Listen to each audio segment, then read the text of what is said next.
we can't pay that anymore, Your contract with who? with the manager, is requiring us to pay the full coverage. And what you're saying is we can't do that anymore under the new. What I'm saying is that traditionally, the manager's health insurance has been paid for in full. Is it by contract, With Judge? healthcare, with Is that by healthcare, contract? No. Is that contract? Somebody answer that question. I believe that's the case. Is it no, not believe. Is that the case? Does anybody know is the contract, the manager's contract, require us to pay the full health insurance, It requires us to pay health insurance. the full premium? That I can't tell you because I don't have the contract in front of me. At the present time, though, go ahead. I'm just not sure if it requires it. Then I understand we have to find a solution, but if it doesn't, I'm not sure why we're going to do something different for somebody. I mean, if it's a solution to a problem that we have to solve, it's one thing because we have a contractual obligation. If not, I'm not supportive of it. And Okay. no one can seem to be able to answer that question tonight. Okay. A question. Anybody else? How are Question, we've got now only, how are we you're not going to get your handling- plaques if you don't really move fast. How It's are we gonna get handling really- the clerks, who's also a charter official? How are we handling her insurance? Same as it's been handled in years past. Okay. She pays for insurance just like every other employee. just a point of clarification. The only exception is the only manager. person who has a contract is the manager. Right, but, and the contract stated that we cover, Yeah, I'm not going to state, I'm not looking at that contract and I don't know. I didn't write the contract and I really don't review her contract. okay. So I really can't answer you, I don't know.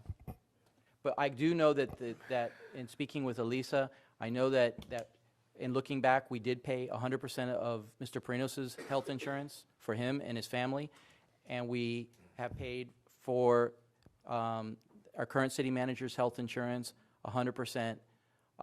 She did not have any dependents on hers, I don't believe. But traditionally, we have paid 100% of whatever the manager selects, just like we have for council. It's only 6 people that we've done that for, the 5 elected officials and the city manager. Everyone else is in the And the same boat. chief is also treated differently. My understanding with the chief is that there's a portion of it worked into his agreement. Again, I'm not familiar with I'm his specific I'm contract. fine with allocating the funds. It's just, I want to make sure that the city's not providing I understand. more funds. I mean, I'm sure just hopefully it'll don't- cover the amount and. I don't and want to you'll- give you misinformation because I'm not familiar with the contract. Before, I will point out one thing before we go again, as my memorandum says, is we'll represent an overall savings of 10% to the city. Now, we've got to move forward one way or the other. Motion to approve, is there a second? Seconded by Vice Mayor. There being no further discussions, Madam Clerk, call the roll. Councilman DePietro? Yes. Vice Mayor Van Name? Yes. Councilwoman Ruiz? Yes. Councilman Cabrera? No. Mayor Bermudez? Okay, let's see if we can get this. We might get lucky.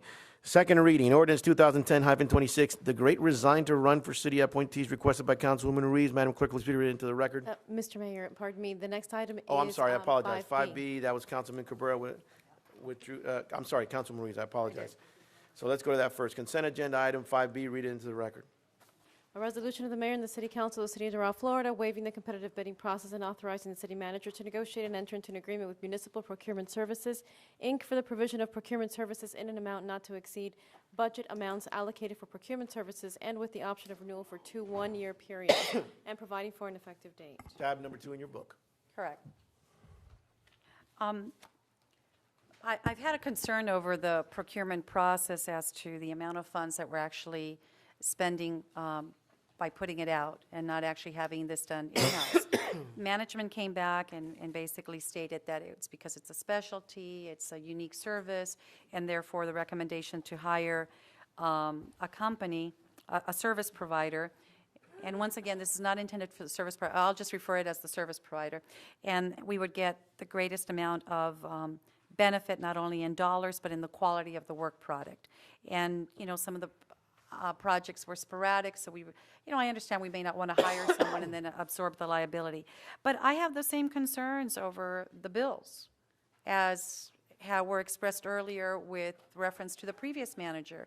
We're paying invoices that are $3,100 every other day, every 3 days, and basically all it says is procurement services on the invoice. There's no description basically as to what is being done. Like for instance, simple, Mr. Forte, this is not going to be directed at you, so you can, if you'd like to take a seat. You can answer. No, my questions are to you, Madam Manager. Okay.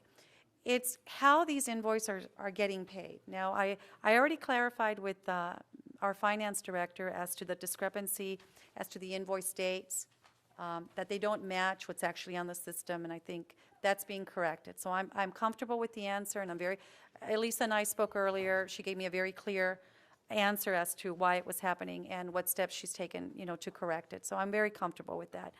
But when I see bills that basically just say legal meeting, and there's no description as to what it was for, and, it's adding up to a total of possibly $125,000.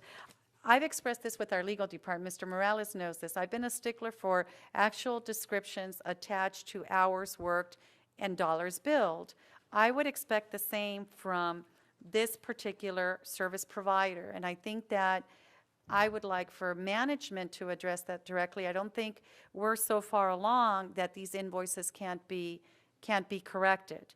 I think it's a good practice to see exactly what it is we're paying for, and for council at any time to be able to pick up an invoice and not just see professional services, $3,100. I think someone who's in procurement can understand that we, the citizens and this council that's actually paying these bills, would like to have a clear understanding as to what the service performed is.